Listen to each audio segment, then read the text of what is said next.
3, 2, 1, open your mind. Ketemu lagi di channel Irawan Code.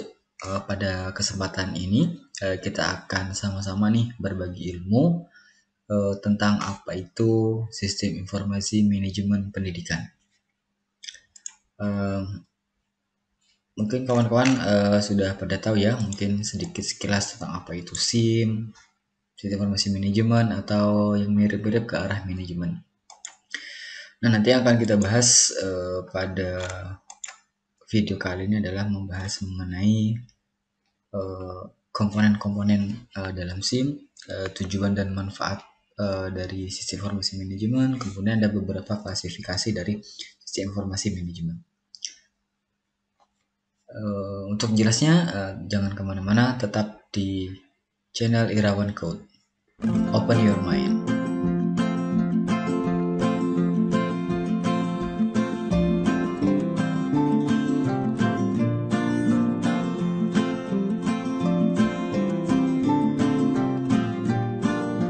Tiga, dua, satu, open your mind. Ya, kembali lagi.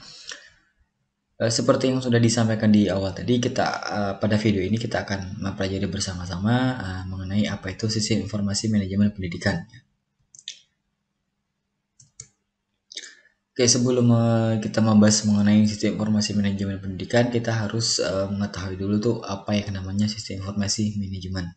Nah, sebelum juga ke arah sistem informasi manajemen, kita harus paham juga sedikit nih mengenai tentang beberapa indikator atau nanti beberapa hal yang menyangkut sistem informasi manajemen. Yang pertama adalah sistem itu sendiri ya. Sistem itu sendiri yaitu menurut beberapa pengarang buku di sini ya. Yang pertama dari Muhammad Anwar itu pada tahun 2020 ini, mereka menyimpulkan bahwa sistem adalah kumpulan bagian yang berhubungan dan bergantung serta diatur sedemikian rupa sehingga menghasilkan suatu keseluruhan. Kemudian Edi Sutanta, sistem secara umum dapat didefinisikan sebagai kumpulan hal atau elemen yang saling bekerja sama atau yang dihubungkan dengan cara-cara tertentu sehingga membentuk satu kesatuan untuk melaksanakan suatu fungsi guna mencapai suatu tujuan tertentu.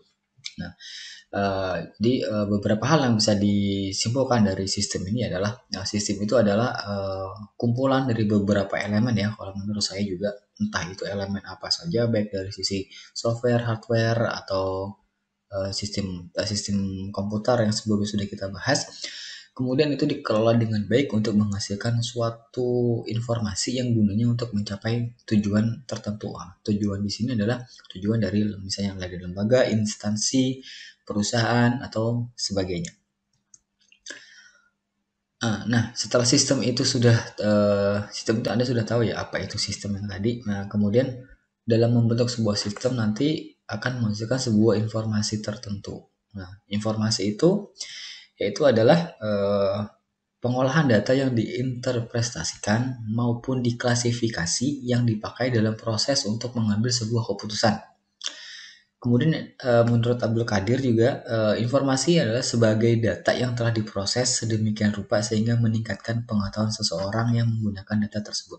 Nah, di sini dapat disimpulkan bahwa informasi adalah kumpulan dari beberapa data yang kemudian diolah nih, kemudian menghasilkan sebuah informasi yang lebih berguna, kayak seperti itu.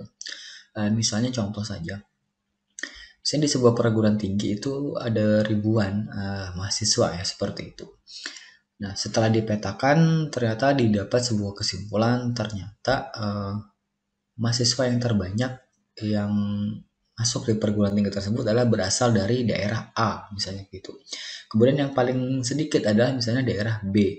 Nah, dari hasil tersebut nanti akan bisa dijadikan sebuah informasi baru, bahwa mahasiswanya adalah yang banyak dari A, yang satu dari B. Kemudian ini akan diolah lagi dari sisi manajemennya untuk mengakomodir plus minusnya. Nah, nanti contohnya akan kita bahas pada slide-slide berikutnya. Nah, kalau ngomongin informasi, kita juga harus ngomongin yang namanya data. Karena informasi itu tidak dapat diolah ya tanpa ada data pendukungnya. Data itu sendiri masih menurut Sutabri, yaitu adalah kenyataan yang menggambarkan suatu kejadian, serta merupakan suatu bentuk yang masih mentah yang belum dapat bercerita banyak sehingga perlu diolah lebih lanjut melalui suatu model yang menghasilkan informasi. Nah, kemudian menurut yang lainnya, data adalah suatu istilah majemuk yang berarti fakta atau bagian dari fakta yang mengandung arti yang dihubungkan dengan kenyataan, simbol-simbol, gambar, angka, huruf, kemudian objek atau kondisi dan situasi dan lain-lain. Nah, di sini dapat disimpulkan bahwa data itu adalah masih kayak data primer, data sekunder kayak gitu ya. Yang artinya data-data itu nanti akan diolah lagi menjadi hal yang spesifik. Contoh kayak tadi, dari kumpulan dari data mahasiswa nanti bisa diolah, oh ternyata kita bisa tahu eh, mahasiswa yang banyak kuliah di PT ini adalah berasal dari ini, yang sedikit adalah berasal dari daerah ini. Nah, kira-kira seperti itu. Nah, kita tadi sudah ngomongin masalah sistem, masalah informasi dan data. Nah, dari data itu nanti akan menghasilkan informasi ya ketika sudah diolah. Nah, pertanyaan adalah bagaimana kita memandang atau mengetahui bahwa informasi itu berkualitas ya seperti itu. Jadi suatu informasi yang berisi kumpulan data atau fakta itu tentunya mempunyai kriteria tersendiri sebelum dikatakan berkualitas. Nah, kriterianya antara lain yang pertama tingkat akurasi data. Kebenaran itu benar-benar teruji. Jadi misalnya kalau anggaplah ada berita ya misalnya di suatu daerah itu terjadi kebakaran dan kebakaran itu menelan jumlah kerusakan misalnya 10 rumah. Ya ketika dicek harusnya benar-benar 10 rumah. Ya, jadi tidak tidak beda hasilnya seperti itu. Kemudian terhindar dari manipulasi data. Nah, ini yang lebih parah lagi nih. Kalau yang tadi dicontoh yang nomor 1, misalnya 10 rumah saja, karena dimanipulasi nih supaya beritanya heboh, dikembangin lah misalnya sampai 500 atau 100 rumah seperti itu. Nah, nanti ketika ternyata ada cross check ke tempat, ternyata beda sekali ada manipulasi data di situ.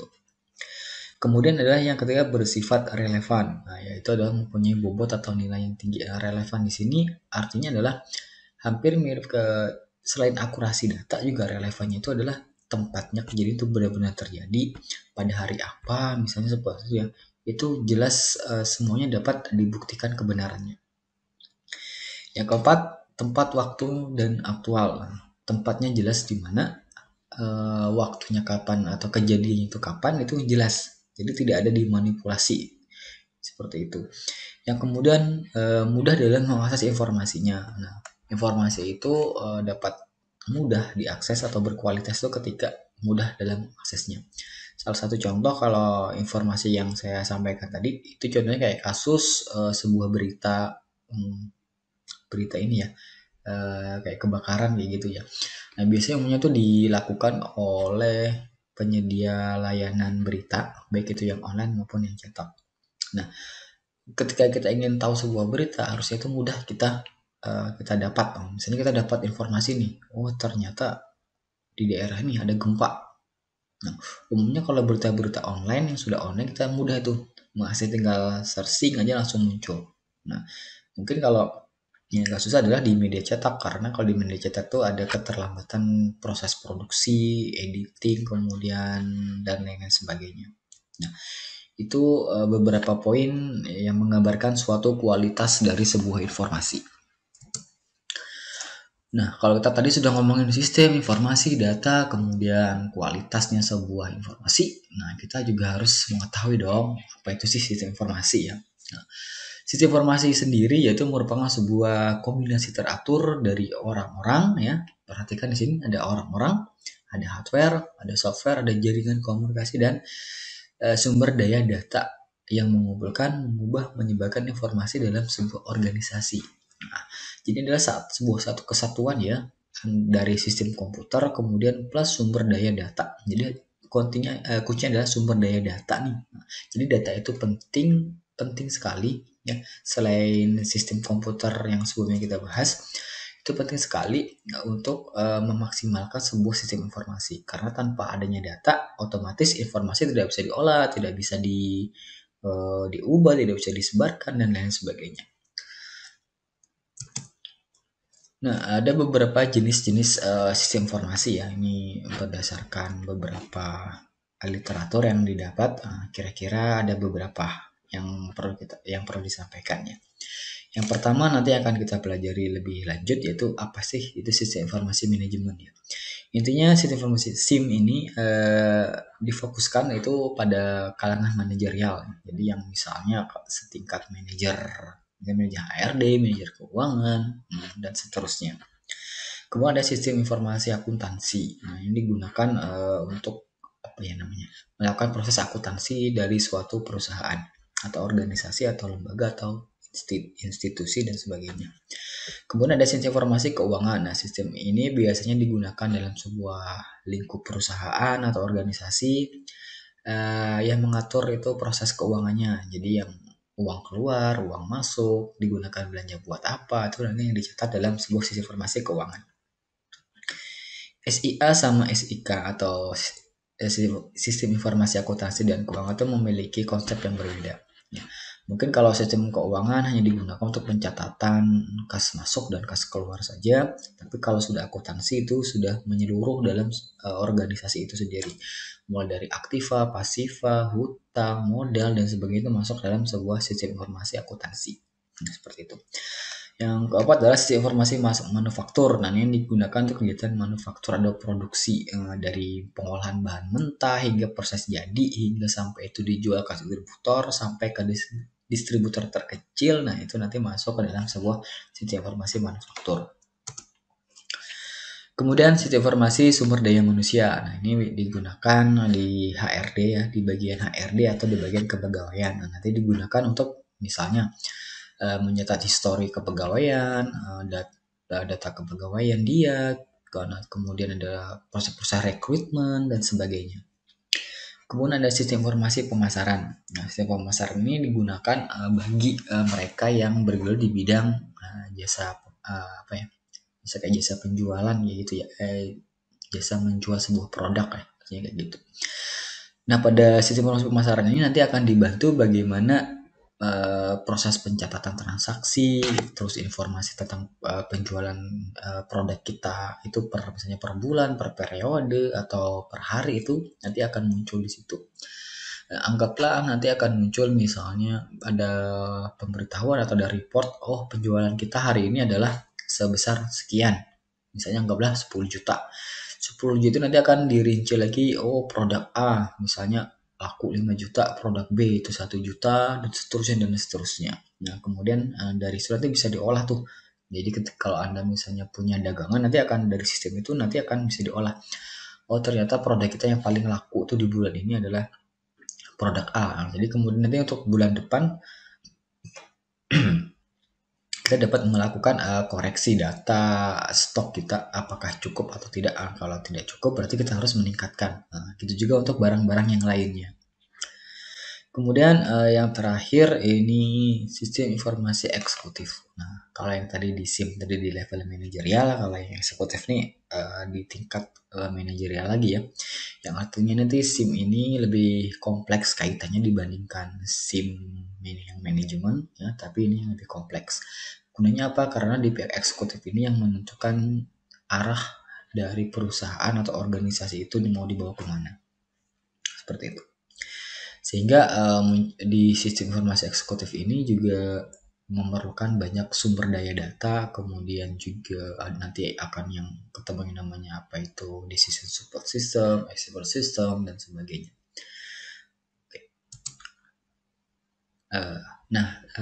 Berikutnya kita akan ngomongin nih tentang apa sih itu sistem informasi manajemen ya.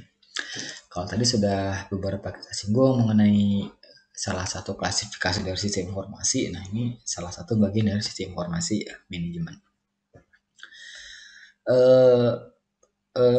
Turban, Waterbury, dan McLean ini banyak sekali disunting pendapatnya ya dari buku-buku baik yang buku baru maupun yang lama. Beliau mengatakan bahwa SIM adalah sistem yang mengumpulkan, memproses, menyimpan, menganalisa, dan menyebarkan informasi untuk tujuan yang lebih spesifik.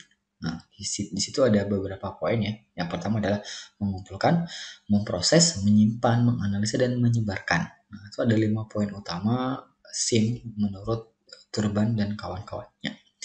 Mengumpulkan adalah sebuah sistem itu akan bagus apabila datanya itu benar-benar dikumpulkan dengan real, yang seperti tadi ya, ada konotasi bahwa informasi itu yang berkualitas seperti apa. Kemudian dari data itu akan diproses, kemudian akan disimpan. Disimpan ini dalam artian jangan sampai ketika sudah tersimpan datanya itu hilang. Nah, itu yang gawat ya. Kemudian dari data itu dianalisa, kemudian menghasilkan sebuah informasi lain yang baru, kemudian baru disebarkan untuk tujuan yang lebih spesifik. Contoh kayak tadi saya balik, bagaimana misalnya dalam sebuah perguruan tinggi ada kita mengetahui nih banyak yang mahasiswa berasal dari daerah tertentu. Nah, nanti kaitannya adalah pada saat tahun ajaran baru. Nah, misalnya kalau yang daerahnya yang sudah banyak masuk di PT itu, mungkin kita bisa memanage-nya. Dalam artian mungkin promosinya di situ kurang, namun tetap dipertahankan agar jumlah mahasiswa yang masuknya itu stagnan, standar saja, namun boleh naik tapi sedikit, mungkin seperti itu, dan tidak dipaksakan. Nah, beda lain ceritanya dengan misalnya mahasiswa yang berasal dari daerah B, misalnya sedikit sekali yang masuk ke perguruan tinggi tersebut. Nah, di lingkup manajemen nanti bisa memberikan saran ke eksekutif, misalnya bahwa harus diadakan misalnya gencar sekali promosi di daerah B itu agar para lulusan dari sekolah menengah itu bisa masuk ke PT yang jadi prioritas tadi ya. Nah, contohnya seperti itu. Nah, selain Turba dan kawan-kawan dari Danuwira Pangestu juga mengartikan bahwa SIM itu ada sebagai kumpulan interaksi sistem informasi yang bertanggung jawab dan bertugas mengumpulkan serta mengolah data yang menyediakan layanan informasi yang berguna bagi semua tingkatan manajemen dalam melakukan perencanaan dan pengendalian. Nah, kalau sih menurut Wira ini ada beberapa perbedaan sedikit ya, namun konsepnya itu tetap sama aja. Yang pertama ada proses perencanaan, pengendalian, serta pengumpulan mengelola data, kemudian menyediakan informasi. Nah, ini hampir-hampir mirip saja. Cuma di sini kalau menurut si Wira ada proses perencanaan tertentu. Jadi SIM itu sebelum dikelola ya atau dibuat tuh harus mampu dia melakukan perencanaan serta melakukan controlling. Nah, seperti itu. Nah, agar informasi yang dihasilkan oleh SIM bisa berguna bagi manajemen, maka analisis sistem harus mengetahui berbagai macam kebutuhan informasi yang dibutuhkan. Misalnya, mengetahui berbagai suatu kegiatan pada masing-masing tingkatan manajemen dalam organisasi dan tipe keputusan yang bisa diambil untuk menyelesaikan permasalahan. Nah, di sini maksudnya adalah jika Anda nanti bekerja dalam sebuah perusahaan atau organisasi tertentu dan Anda ditempatkan dalam sebuah tim untuk melakukan analisis sistem ya, analisis pengembangan sistem lah seperti itu. Jadi Anda harus tahu dulu permasalahan benar-benar di situ apa. Ya. Dari Anda mengetahui permasalahan itu, Anda analisis, kira-kira nanti pemecahannya adalah seperti ini. Seperti itu. Ya, contoh yang paling bisa saya share adalah misalnya untuk proses rekrutmen pegawai. Kalau misalnya dulu sebelum maraknya virtual ya, proses dilakukan ya dengan cara pelamar datang langsung ke kantor, kemudian nanti diwawancara dan sebagainya. Nah, nanti misalnya Anda ingin merubah sistem itu menjadi yang lebih modern, dalam artian calon pegawai tidak perlu datang ke sini ya, tidak perlu datang ke kantor, namun bisa dilaksanakan secara virtual.